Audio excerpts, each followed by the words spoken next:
Vous qui entrez ici, abandonnez tout espoir. Non, je rigole. Bienvenue à vous, chers curieux, amateurs d'éloquence ou âmes en pleine errance. Et pour ceux qui ne savent pas ce qu'ils font là, sachez que vous êtes au bon endroit. Bienvenue au match d'exhibition de la Joute de Vinci. L'objectif, vous présenter à coup de répliques acerbes le nez plus ultra du match d'éloquence, afin de vous donner la rage de participer vous aussi. Vous ferez aujourd'hui deux styles de débat très différents, pour satisfaire les ambitions de tous, évidemment.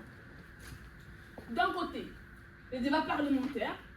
Il s'agit ici de se mettre dans la peau du gouvernement et de soutenir coûte que coûte le projet de loi dicté face à l'opposition qui veut vous faire tomber. Alors, si vous êtes un fin politicien ou vous pensez avoir raté votre vocation à Sciences Po, ce rôle est fait pour vous. Et de l'autre côté, si vous pensez l'âme philosophe ou aimez donner votre avis sur tout, hein, un peu comme moi, la plaidoirie est faite pour vous. Oh non, il ne s'agit pas de se mettre à jouer les avocats, même si de temps en temps on peut faire l'avocat du diable.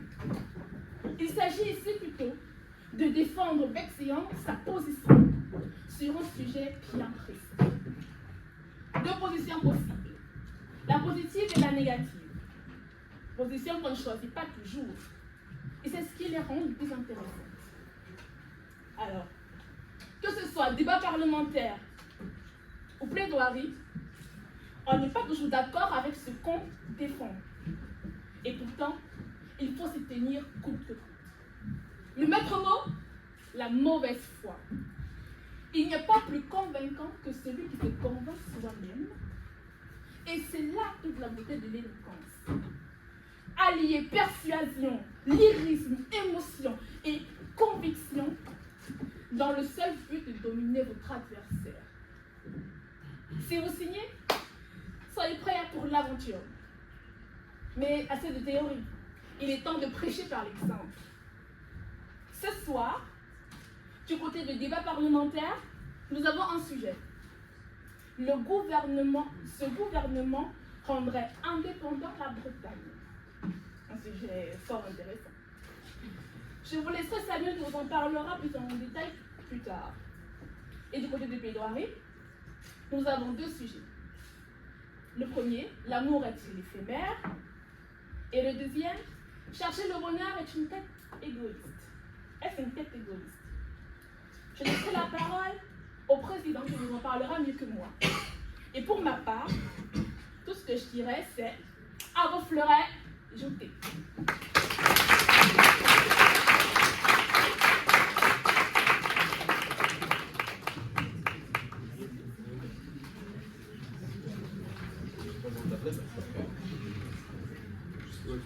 Jusqu'au format.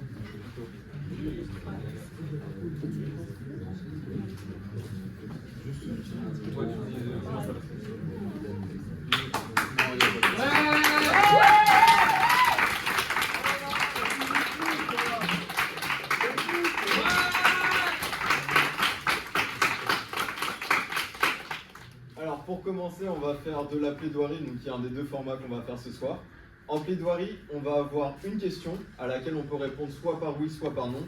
Le premier orateur qui passe a 5 minutes pour défendre la positive. Son adversaire va devoir lui poser une question à l'issue de ces 5 minutes, auquel il va devoir répondre. Et ensuite, on va passer à la négative, donc l'adversaire en face va devoir réfuter ce qui aurait été dit juste avant. Pareil en 5 minutes. À la fin de ces 5 minutes, il y aura une question auquel il doit répondre. Et ça, voilà, on aura 2 sujets pour ce soir en plaidoirie. Voilà.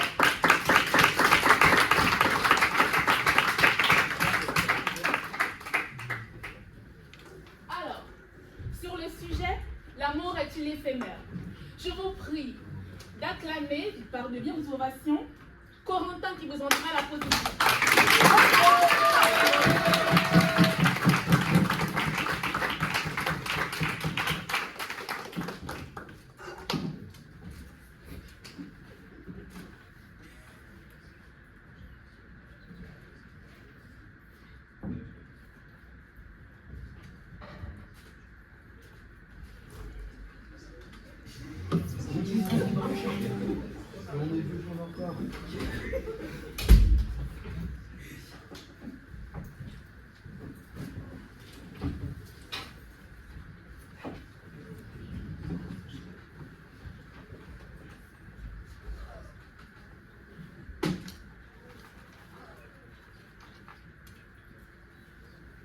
Les corps se déchaînaient. Peu à peu, l'écorce du cœur se désagrégeait. C'est l'amour qui venait poser ses bagages, et ce, pour toujours, avait-il décrété. Alors, qu'importe s'il devait nous détruire, qu'importe si de jour en jour il m'inséminait son venin toxique comme le serpent à sa proie, et qu'importe si pour persister, il devait se nourrir peu à peu de mon cœur. Pourtant, tout orage a son temps, toute haine s'éteint, le ciel toujours redevient pur, toute nuit fait place au matin. Alors oui, rien ne dure, et l'amour lui aussi disparaîtra demain. Le caractère éphémère d'une chose, c'est le fait qu'elle a été aujourd'hui, qu'elle a été un jour, mais qu'aujourd'hui elle n'est plus. L'amour, c'est ce qui vous transporte. Donc on ne va pas parler ici de l'amitié, on ne va pas parler de l'amour maternel, mais vraiment de ce sentiment amoureux. Donc l'amour est éphémère dans la mesure où rien ne dure, rien n'est stable et tout évolue. Quand vous êtes amoureux, ce n'est pas à l'état normal des choses. Vous êtes dans un autre monde. Et ce sentiment, il est que passager dans votre esprit. Imaginons un instant que l'amour devait durer pour toujours dès lors qu'on tombe amoureux. Mais j'ai envie de vous dire, c'est un amour qui ne vaut rien. Si vous aimez tous les jours, c'est comme si vous n'aimiez pas du tout. Car le vrai amour, c'est celui qui vous transcende, qui vibre en vous et se vit par vagues. Et on n'est pas transcendé tous les jours. On peut voir ça un peu comme un combat perpétuel. Pour le mener à bien, il faut aussi des moments de trêve. Et bien pour l'amour, c'est pareil. Pour le mener à bien, il faut savoir le voir s'éloigner pour mieux l'accueillir de nouveau. C'est justement parce qu'il est éphémère que l'amour est un sentiment qu'on se doit de chérir, que l'on se doit de redécouvrir dans chaque instant. Cultivez votre jardin, disait Voltaire. Mais moi je vous dis plutôt, cultivez votre amour, car c'est un sentiment qui s'entretient si on ne veut pas le voir s'estomper. Et c'est se tromper que de croire en un amour éternel, car alors il perd toute sa valeur. Tout comme il faut connaître la tristesse pour connaître le bonheur, il faut la guerre pour connaître la paix, ainsi je vous le dis, il faut connaître le manque et la solitude pour connaître l'amour. Maintenant, imaginons que par une prouesse technologique immense, on me donne la vie éternelle. Et qu'on me demande en même temps, est-ce qu'aujourd'hui, vous avez aimé? Ben non. Pourquoi faire? Pourquoi mettrais-je toute mon attention dans ce sentiment qui consomme toute mon énergie, qui consume tout mon être, alors que j'ai un temps infini devant moi? Tout simplement, j'aimerais plus tard. Ou plutôt, je n'aimerai jamais, car dans une vie éternelle, l'amour n'existe pas. C'est bien parce que l'homme a conscience de sa mort, a conscience de sa finitude, qu'il peut aimer intensément, car il sait que ça ne durera pas. Quand un homme meurt, on enterre avec lui tout son amour. Quand un homme nous quitte, ce sont toutes ses passions qui s'envolent. Ça y est, le navire rentre au port et le ciel a retrouvé son apaisante clarté. Demain, quand le soleil sera à l'aurore, l'amour, lui, se sera envolé. Alors, qu'importe si la mort me prend, car je t'aimerai comme si je ne devais jamais mourir. Qu'importe si aujourd'hui je suis triste, car je t'aimerai au futur. Et qu'importe si l'amour est éphémère, car alors il n'est que plus grand.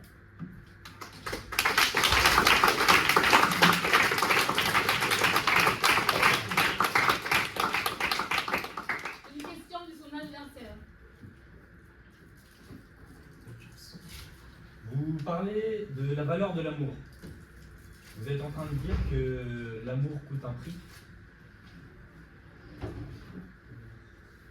Alors évidemment, l'amour n'a pas de prix, on ne parle pas d'une valeur monétaire, ici on parle d'une valeur esthétique. L'amour, il a une beauté qui lui est intrinsèque, simplement.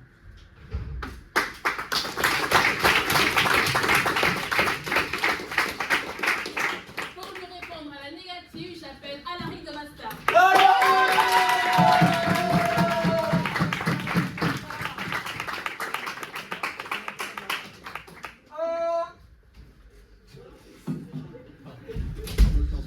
J'adore la chemise.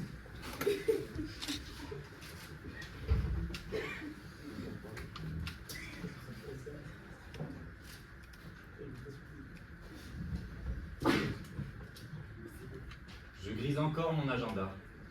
Mon temps est fixe. Ma ligne est droite. Le métronome bat, là une mesure passe. Et je marche. Sur ma montre, l'heure frappe. Un matin vide qui s'effacera. Encore un tour, encore des trous. Une répétition d'une vie banale. Toujours une croix sur l'agenda. Le seul témoin du temps qui passe. Ce chronographe, cette horloge atomique. Pour chronométrer cette fin tragique. Et parfois, je me prends à regarder les étoiles. Un calme s'installe. Les lumières scintillent et d'autres filent. Et pendant un instant, je pense que le temps s'arrête. Alors permettez-moi de faire l'enfant et de vous dire que quand je l'ai vu, j'avais des étoiles dans les yeux et qu'elles sont restées bloquées. Ça a tout envoyé valser. Tout s'arrête, tout s'accélère. Le même raisonnement qu'Albert Einstein. Le temps n'est pas linéaire.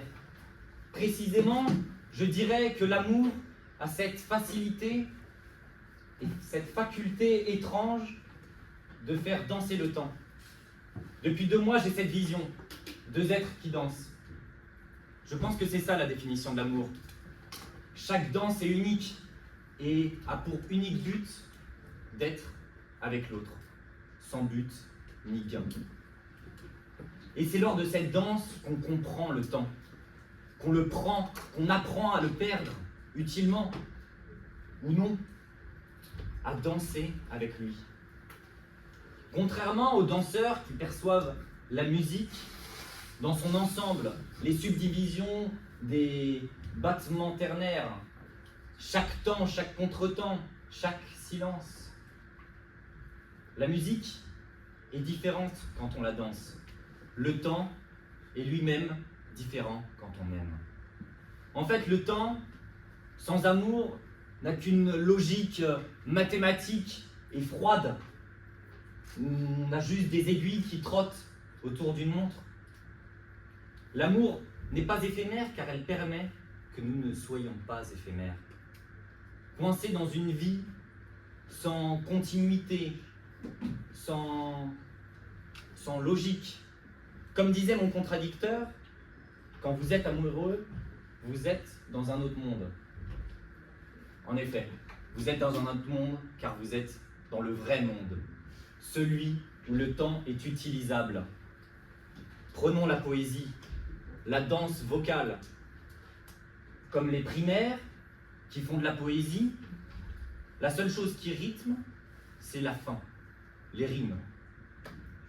Si le temps était beau, il faisait chaud, alors le soleil était haut, un peu plat.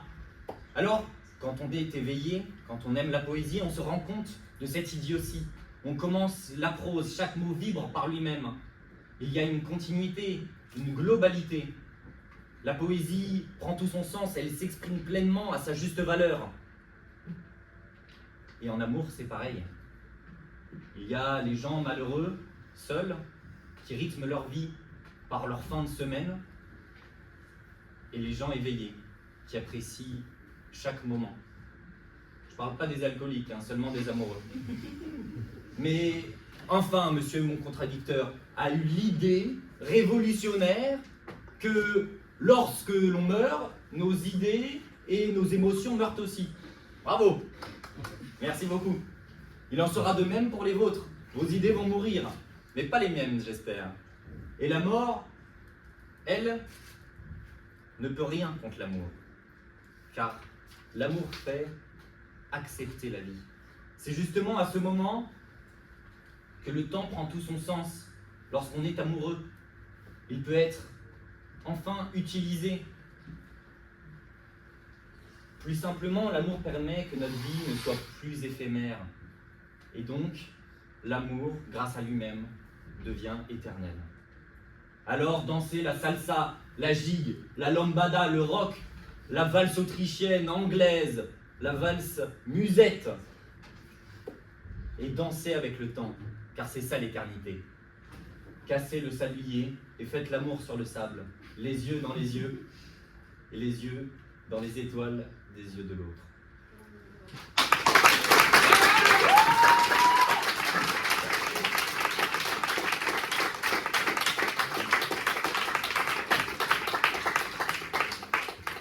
Une question de son adversaire.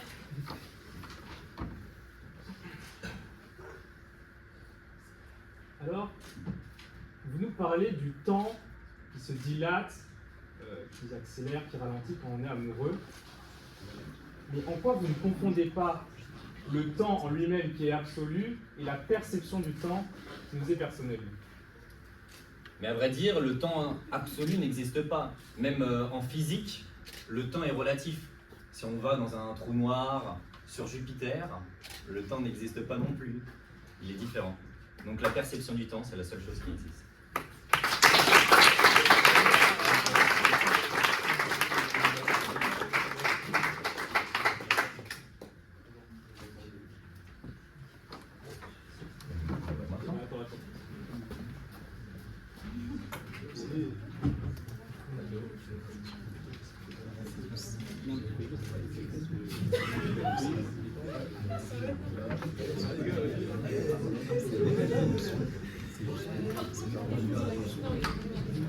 Ce que j'ai bien aimé, c'est. Ouais, c'est marrant, c'est cette relation à temps. Ok, alors là, juste tout petit détail technique, on est en train de faire le point avec Corentin, mais on va vous afficher un QR code qu'il faudra scanner sur lequel vous pourrez voter pour celui que vous considérez avoir remporté ce duel. Quand il voudra bien. Ah bon, petit souci de wifi au pôle. Mais sinon on va le faire. Nouveau débat politique, est-ce que le wifi du pôle devrait être radié de la Terre? Ah oui, s'il vous plaît. Tiens un truc. C'est comme il y a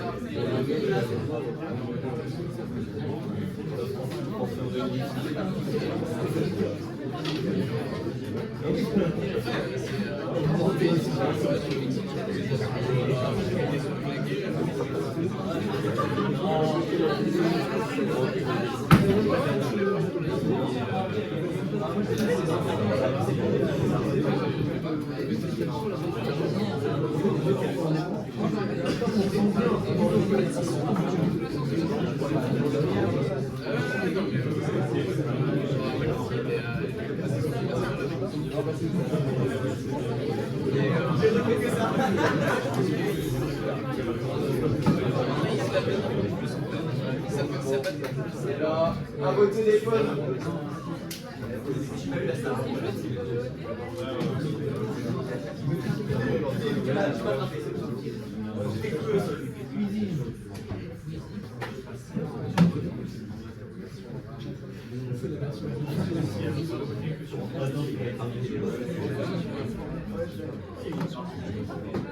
Est-ce que les votes sont anonymes?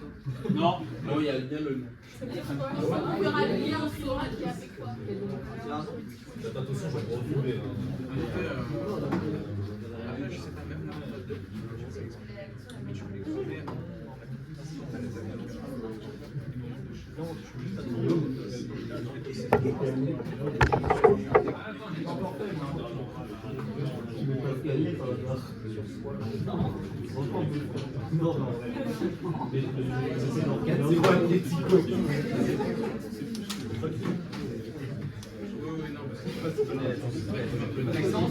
Maxence, ok, on vous laisse encore 2 minutes pour rejoindre, 1 minute pour rejoindre. Bah, 30 secondes.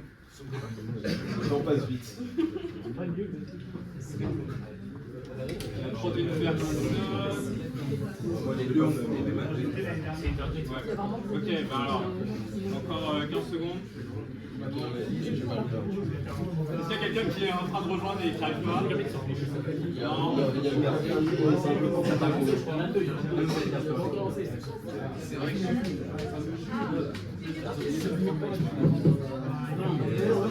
bon? C'est bon? Ok, bah on lance le Écris-moi la question.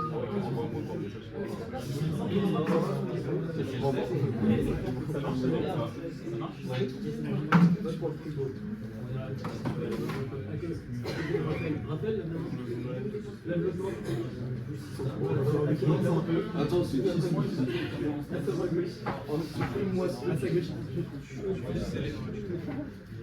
C'est qui a le 0 avec Diogo? Ah non, c'est bon.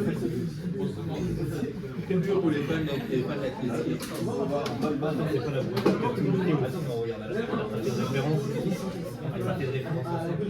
On va monter les cotistes pour certaines personnes. Ok. Il y a encore 7 personnes qui ne peuvent pas voter.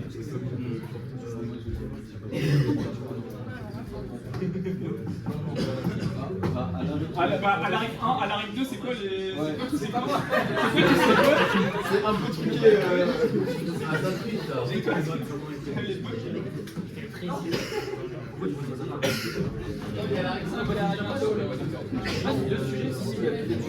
Est-ce qu'il y a quelqu'un qui hésite encore? Attends, ça fait. Non, on va l'annoncer.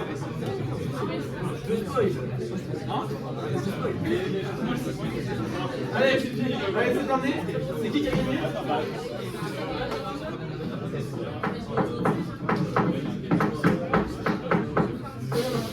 Qu'est-ce qui a gagné? Attends. Alors, pour ce premier match, l'amour est-il éphémère? C'est...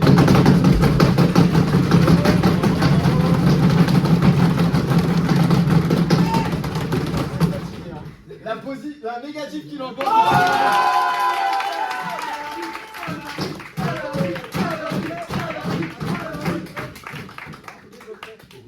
C'est Alaric qui gagne. Pose pas de questions.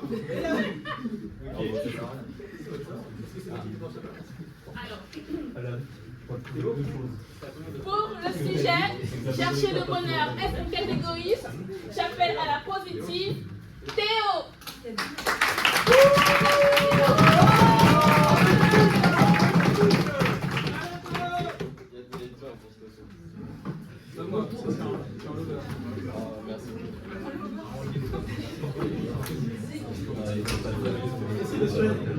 Regarde-toi. Tu l'as celui-là. Personne ne sort. Mais parce qu'il y a des photos de partout, je sais plus comment aller. Sans le t-shirt, maintenant, sans le t-shirt. Ça arrive après ça. Comment ça? Il faut rester. C'est le calendrier de la joute. Bon.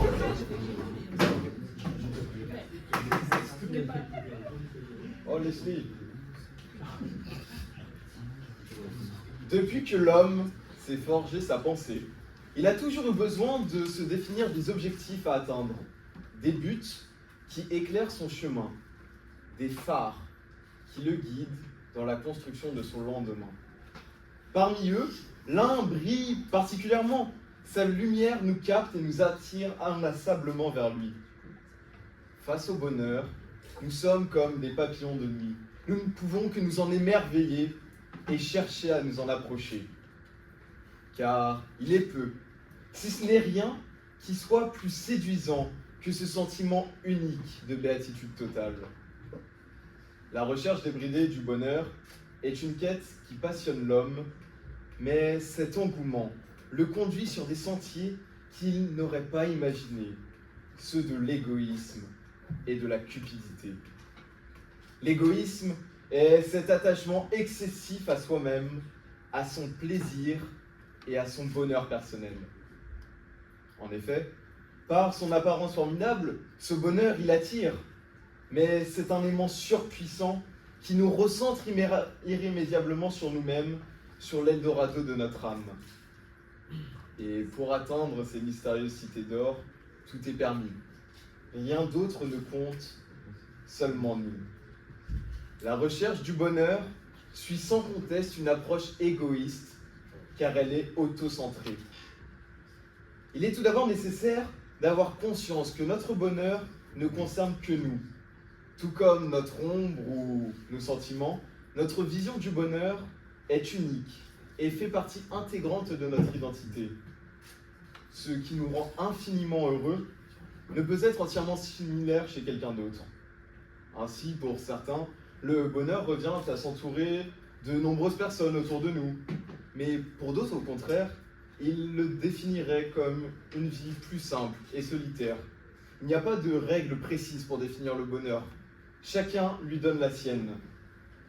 Et gardez en tête qu'il ne s'agit pas là de méchanceté ou de dédain mal placé, mais bien seulement d'une indéniable réalité. Nous sommes tous différents, et ceux que nous aimons l'est tout autant.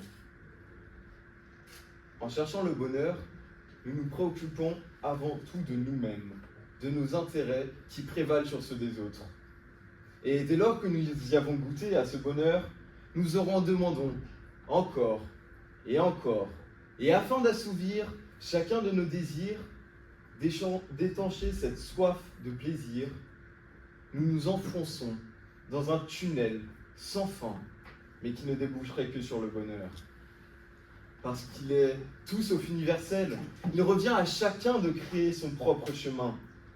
Tous doivent faire ce travail individuellement. Il est nécessaire de se préserver des biais et des écueils que représentent les autres dans cette construction personnelle. Car tout obstacle à notre bonheur ne peut être qu'écarté, et l'égoïsme est la seule voie viable pour y parvenir. En effet, chercher le bonheur revient à fuir le malheur, car c'est bien ça son sens premier, l'accès à une plénitude sans aucun souci, ni les nôtres, mais encore moins ceux d'autrui. Alors qu'importe si nos actions risquent de les impacter, tant qu'elles nous préservent et qu'elles nous mènent sur notre propre route de l'épanouissement. Et si vraiment le bonheur fait le malheur des autres, alors oui, tout est bon si l'on veut assurer le sien. Alors, bien sûr, nous pouvons vivre des moments fédérateurs qui nous rassemblent les uns les autres le temps d'un instant. Nous pouvons les partager, mais l'objectif n'en est pas moins différent. Il s'agit avant toute chose d'assurer son propre bonheur personnel. Il peut être commun momentanément, mais dès lors que les intérêts divergent, alors une seule vérité émerge, chacun se sépare et tous reprennent leur route solitaire. Chacune de nos actions est calculée. Rien n'est laissé au hasard pour arriver au bonheur, car c'est la quête d'une vie. Quand l'attrait du bonheur nous tient, rien ne nous fait lâcher. Nous nous y accrochons et effaçons tout ce qui pourrait faire obstacle. Cette quête est forcément solitaire. Nous sommes les seuls à pouvoir nous y conduire et il ne fait aucun doute que pour atteindre cette cité d'or, il n'y aura jamais qu'une unique place à bord du Grand Condor.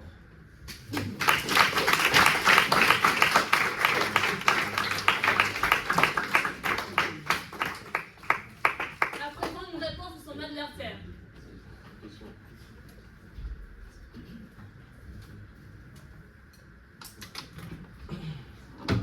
Bonsoir.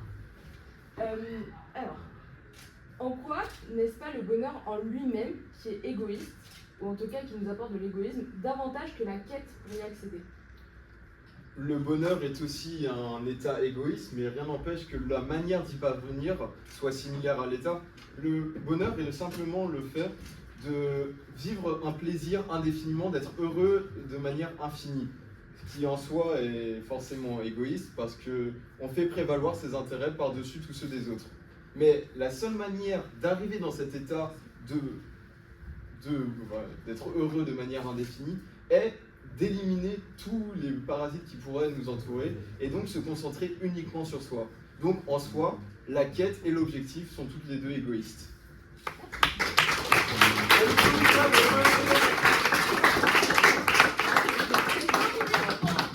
J'appelle Nathalie Cody.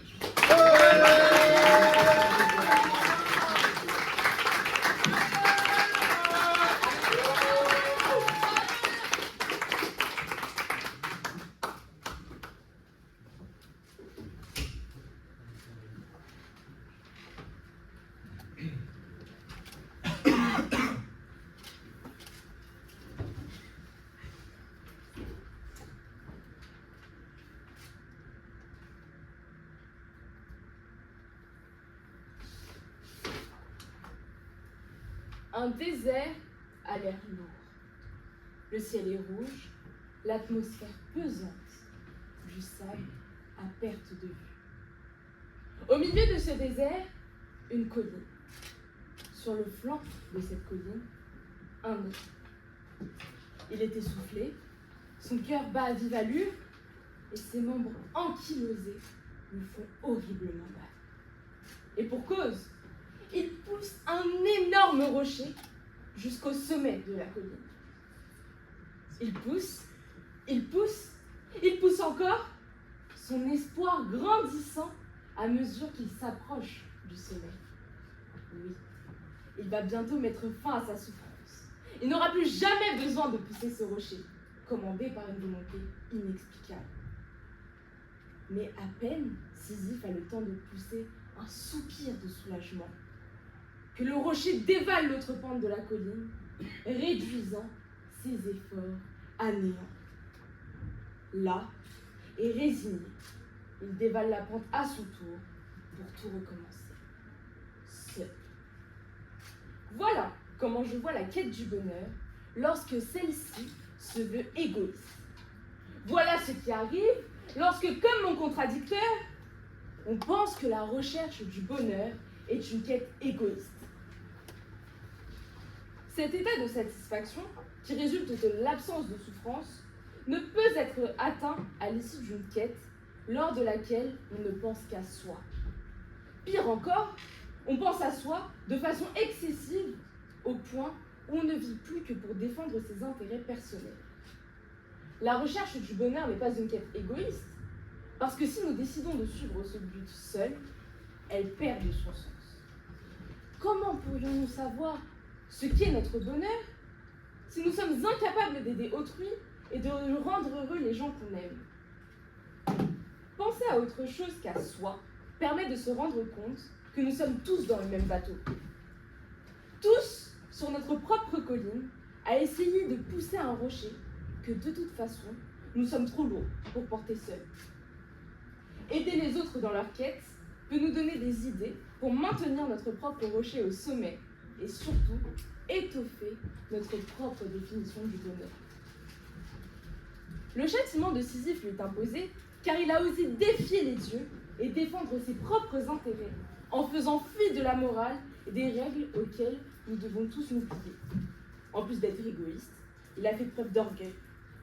Son histoire devrait nous rappeler à tous, et surtout à mon cher contradicteur, que nous sommes de simples humains. Nous ne pouvons vivre sans aimer et être aimés en retour. Et cet amour nous impose la vision d'une quête que tout le monde mérite de réussir, sans avoir besoin d'y parvenir seul. Nelson Mandela l'a bien compris. Comme nous, c'est un être humain. Comme nous, il aspire au bonheur. Et comme nous, il a un rocher qu'il doit pousser au sommet d'une colline. Pour autant, lors de sa quête, il a aidé un nombre incalculable de personnes, non seulement à obtenir les droits les plus élémentaires dont nous devrions disposer en tant qu'être humain, mais aussi à aspirer à un bonheur, à se rendre compte que nous méritons tous d'être heureux. Et ainsi, il a réussi à atteindre son but, ou tout du moins je l'espère pour lui, et à pousser ce rocher au sommet sans connaître l'absurdité et le désespoir de le voir retomber de l'autre côté. Nous vivons tous la même quête, et la seule chose qui diffère à la fin, c'est le résultat, puisque nous avons tous une vision du bonheur qui est différente. Et ainsi mener une quête tout seul, de façon égoïste, en prenant ses propres intérêts, n'a plus aucun sens. Comme Sisyphe et son châtiment, cela devient absurde et déshumanisant. Mon contradicteur a parlé d'une recherche débridée, qui se fait grâce à une quête qui est égoïste. Pourtant, nous sommes des êtres humains, et en plus de ça, peut-être pas mon contradicteur, mais j'espère que nous sommes tous civilisés ici. Nous avons donc une conscience, une raison, qui nous empêche de poursuivre la recherche du bonheur de façon complètement folle et complètement débridée. Nous le faisons dans la limite du raisonnable. Il a également mentionné une recherche autocentrée. Le bonheur ne nous concernerait que nous. Mais encore une fois, nous sommes des êtres humains. Nous avons tous une famille, des amis, des gens qu'on aime. Constitueraient-ils eux aussi un obstacle à notre bonheur? Dois-je tuer ma propre mère pour être heureuse? Il parle également d'une addiction au bonheur qui nous rendrait égoïstes. Mais si nous sommes déjà addicts au bonheur, comme si c'était une drogue, c'est que nous l'avons trouvé. Nous n'avons pas besoin de mener une quête. Si nous avons déjà trouvé le bonheur et que nous devons le sniffer pour continuer à être égoïstes. Les autres seraient donc un obstacle. Mais si nous nuisons au bonheur d'autrui pour atteindre le nôtre, est-ce que notre culpabilité ne nous empêcherait pas, nous aussi, d'atteindre ce bonheur? Si, comme l'a indiqué mon contradicteur, les autres sont un obstacle à ce bonheur, y compris les gens qu'on aime, leur briser le cœur et ruiner leur bonheur et leur quête du bonheur, est-ce qu'à l'issue de ça, on pourrait toujours se regarder dans une glace? Au final, ce que vous présente mon contradicteur, ce n'est pas une quête égoïste, mais c'est une quête purement déshumanisante. On oublie l'amour, on oublie la raison, on oublie la conscience. Mais comment peut-on aspirer au bonheur qui est une notion si complexe et si subjective si nous ne sommes même plus humains? Ma quête vers le bonheur est un chemin sinueux, semé d'embûches et parfois dangereux. J'y croise tous les jours mes amis et ma famille. À travers leur plaisir et leur bonheur, j'avance encore un peu plus vers le mien. Sur les côtés de ce chemin, de l'herbe dans laquelle le plaisir se ramasse, la joie se cueille et le bonheur se cultive.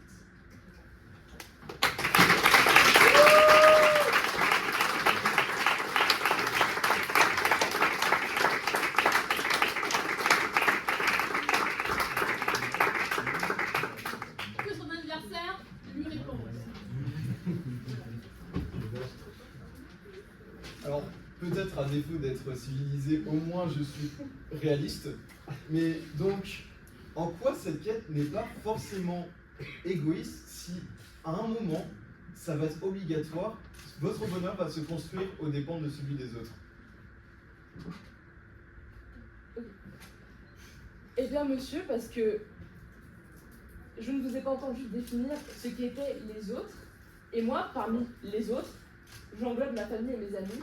Et je ne pense pas que briser le cœur de ceux que j'aime me permettra d'accéder à un bonheur en faisant prévaloir mes intérêts, puisque quand on est normalement constitué et qu'on aime quelqu'un, ses intérêts sont aussi importants que les nôtres. Donc son bonheur est aussi important que le nôtre, et notre quête pour y arriver est aussi importante que la quête de l'être aimé.